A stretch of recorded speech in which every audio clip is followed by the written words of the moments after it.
guys? It's James from Adrenaline. I'm here with Hans Himmelsberger. He is the Director of Product Development at DLX. And if you're not here at World Cup, I wanted to give you an opportunity to go through a more in-depth kind of an explanation of the Aire. And he's one of the lead developers on it, along with the Method guys. And I think they knocked it out of the park. So I want to have a chance to show you how different it is and some of the improvements they've made. And I know some of our customers that follow us will really appreciate some of the finer details that went into it. So I'll let you take off, go for the back, and we'll talk about the primer core and the primer itself. I think you really get it's a very interesting product. So Hans, take it away. Okay. Well, to start with, we partnered up with the John and Jared from Method Development. So they worked with our lead design engineer, and we took a different approach to this Luxe. So looking back on past generations of Luxe, we felt that we might have over-engineered things a bit at times, and it made it a little more difficult for the average person to disassemble and do any repair work on a gun. So we tried to really make it more user-friendly and simplify things. And so the focus was on a more user-friendly design and a more reliable design. Something that customers and players can think less about maintaining and working on, and focus more on playing. So you'll see that as we go through the design, I think we made everything a little more user-friendly. So to start with, so it's a full redesign. Everything in this gun has been changed. There's only two parts that really carry over from the prior Luxe: the speaker and the thumb wheel on the feed tube. That's it. Everything else in this gun has been changed. So I'll start with what probably most people like to focus on, the bolt design. So it's a full new bolt core, okay? So everything is new in this bolt design. The focus was on the sound signature to try and give people the shot signature that they liked from ICE generations, the Luxe ICE generation, I should say, and earlier, but bringing with that the high efficiency of modern bolt designs. So what really is one of the key parts of this bolt design is this primer valve. Okay, so one big thing we did is the rear section of the bolt assembly in this, we don't have any of the degassing parts we used to have in previous Luxes. Now it's just a mechanical latch, okay? So what that gave was room for adding in this primer valve, which by design uses less air than other bolt designs in the market. So it's more efficient, and it allows for this bolt design for an easy mech conversion. So this gun design will still use our traditional turbo valve when we have our mech frame for it. So it's going to be an easy, cheaper mech conversion kit than some of the other guns in the market. Less complicated too, really. Less complicated, yeah. One thing I'll add is, so the primer valve is a patent pending product. It's part of the primer core. This is really nothing like a gamma core. It's a whole new core design, which is the first major core, I think, design in a long time that's really impactful. It's very, very smart, well thought out. But the Method guys really know what they're doing. I always tell my guys, like, hey, what do you think about the Method guys? I think they're really smart. In fact, Jared from Method, he has an Adrenaline idol, and we like those guys, and they actually know what they're doing, and we really support it. And this is a really smart, well thought out core with basically two solenoids, basically, right? I mean, yeah. You got a solenoid in the gun, and almost this basically acts as a secondary solenoid. So for basic maintenance, it's really easy. You just unscrew off your front can, and that gives you access to the main grease points in the bolt system. Typical, really common, like other bolt systems in regards to doing general maintenance.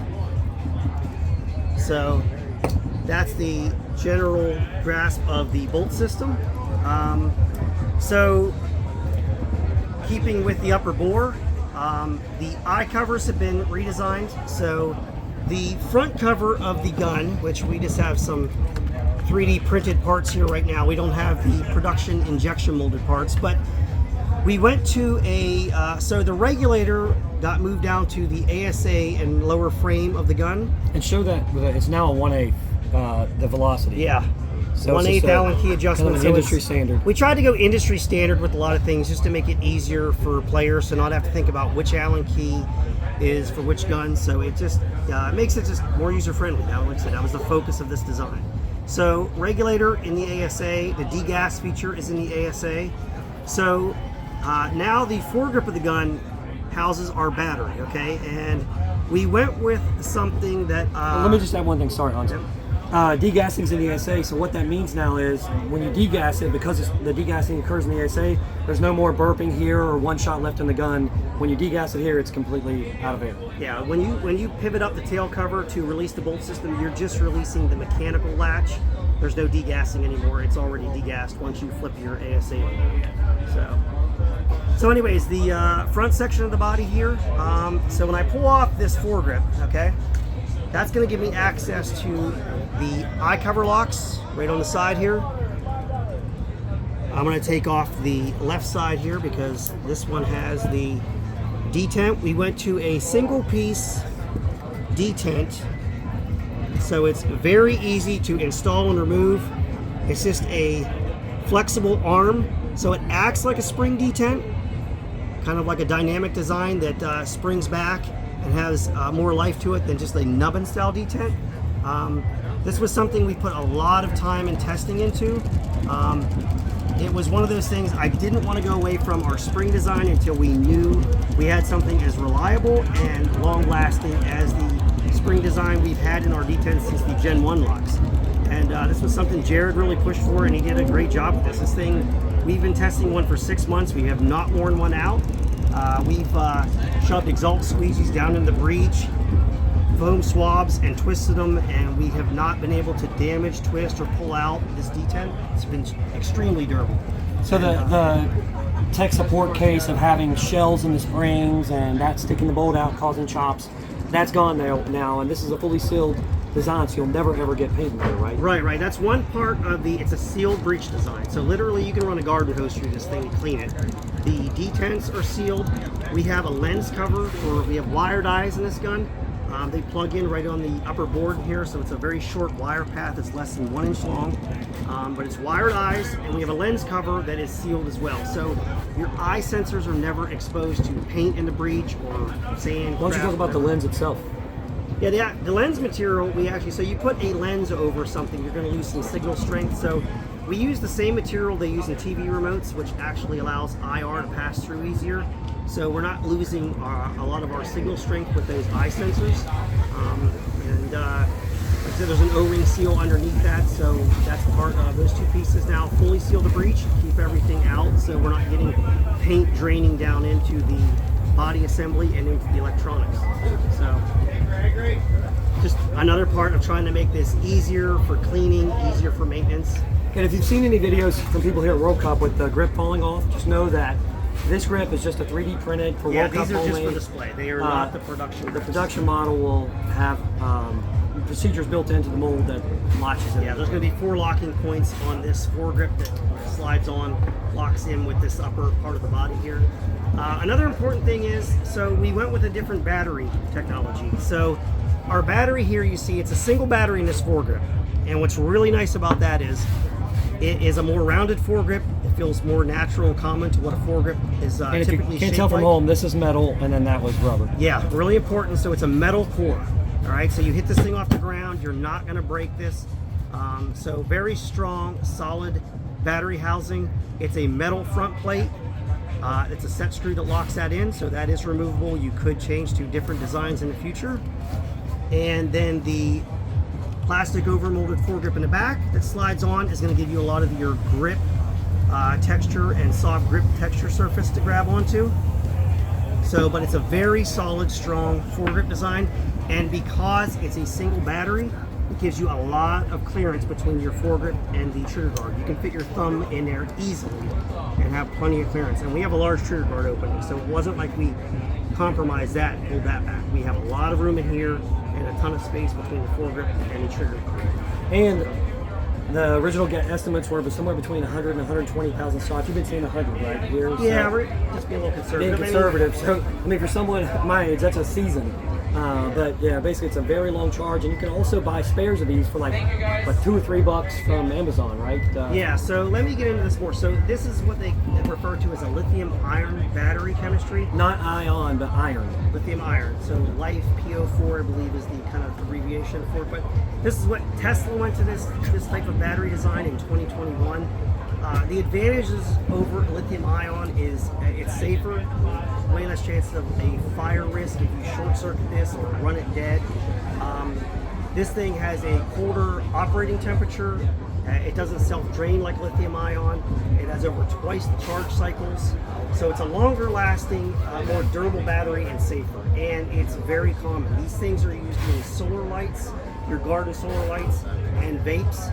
So you can buy them on Amazon, you can buy them on Lowe's, you can buy standalone chargers for them. So it's a really safe, more durable design. Still charged with USB-C. He'll show you the revised back straps. So we just have a push button release cap that retains that in the foregrip.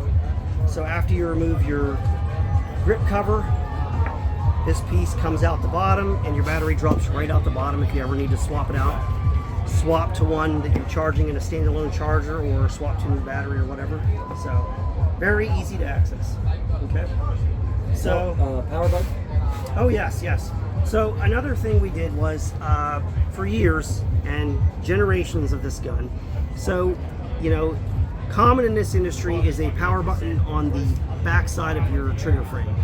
And one thing we always fight back here is that you can't have a power button that is too easy to actuate, or else when you're gripping this thing tight, especially with gloves on, you tend to web over and accidentally depress your power button. So we just moved off this surface altogether and we went to underside the trigger guard. So now this thing's out of the way, you're not going to hit it accidentally. It can be nice and easy to actuate, very tactile, easy to use, and just gets rid of it being back here and being a problem point when you're grabbing your gun too tight or gloved hands. And if something ever happened to your screen, the LED feedback on the power button can actually act like an old school power button where it has like amber and green and red. You can just use the power button for readout. Yeah. So you'll have obviously power on, eyes off, charge. So that it kind of gives you a status that in case your screen. But the screen shouldn't. You talk about the screen now, how well protected it is. Yeah. Well, obviously, so even the screen aside, so it's a first off, it's a full color OLED screen on the back, so it's very readable in daylight. We still have the speaker in there, so you have voice feedback, and then you also have status with the LED feedback on the power button. So you got 3 forms of feedback for your board status and operation of the gun. So we have a back strap, removable back strap to access your charging port, USB-C, just like the Idol. So you charge through there, software updates through there. And we now have we went away from the side-mounted screen like we had on the Idol. The main reason for that was an LCD screen we had on the Idol. It had great daylight visibility and it was really nice and big. Great screen, but what we found was the LCD screens are a little more delicate than, an OLED screen is a single piece of glass. They're really durable. LCD screens, because of their backlight, they tend to be a bit more brittle and easier to damage if you're a little rough with them when you're assembling them or taking them out. So two things, we went with a OLED screen for a more durable design, and we put it on the back strap, so now we have easy access. If you ever damage a screen, you can pull this thing right out the back. It's a plug-in carrier, so you can pop it out and plug in and swap out a screen real easy. And that's just more of just trying to make this gun easier for techs to do repairs on. So, well, I'll say 3 things. Like, I do a lot with customer support of our customers. So I mentioned the springs earlier with the shell on the spring, that's eliminated. One of the other problems was the back strap latching mechanism. It would be really hard, or it would have to be adjusted. It's kind of a universal pattern. There's less setup for each gun. And then some people don't like the fact that we've lost the latch lock in the back. But from most of our customers use electronic MMEC. You have to set the adjustment. It varied on the electronic frame, it varied on the mech frame. Now you're just talking about how you have one screw. It sounds like it's not a good thing, but for ease of use and for making sure they're all set up right out the gate with both frames, I think it's a better design. Yeah. So we found that the latch mechanisms were a bit too complex and complicated for most people. If they ended up taking it apart or adjusting it out of its setting, it was too much for them to understand how to adjust that back correctly or reassemble it. So we took the latch mechanisms out. They were great. They were easy to use. The techs loved them. They could disassemble these guns extremely fast and get inside without tools. They loved it. But for the average user, it was a little bit too complex. So now it's a hinge frame. So once you get your bolt out, you remove one screw, the frame hinges off, and your electronics, your solenoid valve, everything's housed in the frame. We have spring contacts up on the upper board, so you just pivot, lock it in, one screw, and it's really easy to take apart. And for mech conversion, you can do it less than 30 seconds. You take your bolt out, you remove one top screw on your frame, this hinges off, take your mech frame, pop it on, reattach the screw, throw your bolt back in, you're ready to go. And I mentioned earlier how uncomplicated the mech frame will be because of the primer, but basically the turbo valve will still be used. So your turbo valve will be included in the mech frame, just like the solenoid is mounted here, correct? Right. So you'll have you have to remove a valve, remove a solenoid. You just pop it off and pop the mech frame on, which you'll have the turbo valve. It's a frame swap now, not a frame and a valve. It's just a frame swap. So it's easier than our prior generation. And one thing you notice between these two frames is the different triggers. You want to talk about how the triggers are designed now? Yeah, so we went to a more industry standard trigger shoe design. So it's one screw to mount your trigger shoe here. Your trigger adjustments are in the trigger frame, so they stay. So if you want to swap out different trigger shoes to try different shapes, you got rake adjustment. Yeah, your adjustments are in the frame. They stay set. You can swap out trigger shoes and change your trigger position really easy. And you can see it's all enclosed in the back of the frame. So if you take a hit into the frame, paint's not going to get into your electronics and that. It's very sealed up. Power button is sealed up with a gasket as well. So it's very enclosed and just helps keep paint and dirt out of the system. Yeah, I was talking to our New York Extreme guys. They were asking about getting hit up in here. This one's very sealed off as far as some of the others in the industry. So you can take a hit up in here, and it's not going to get up underneath the board. Yeah. Talk about the barrel. I think that's one of the most exciting features. Yeah. So John changed the porting design on this, and he staged the ports to really give it a unique sound signature. So John and Jared put a lot of thought into every little detail, and John. The back is what I was talking about. Oh yeah, okay. So we're Cocker thread. We're power inserts now. So it's more kind of industry standard. Everybody's going to that now. Our patents expired on our inserts, so the industry's trying to go to something different, and we're just adopting that now and making it easier for customers to try different barrel designs and have one common insert design and barrel thread. So Cocker thread. Power inserts. We released our power inserts at this event. But they're only $20 an insert, which I think is a great price point. Yeah, very competitively priced. And our inserts are Type 3 hard anodized, so they're very scratch resistant, very durable.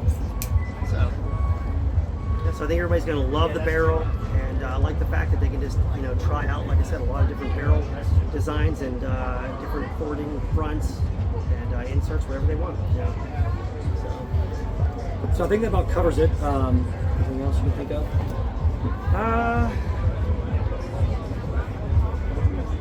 Pretty much covered it all.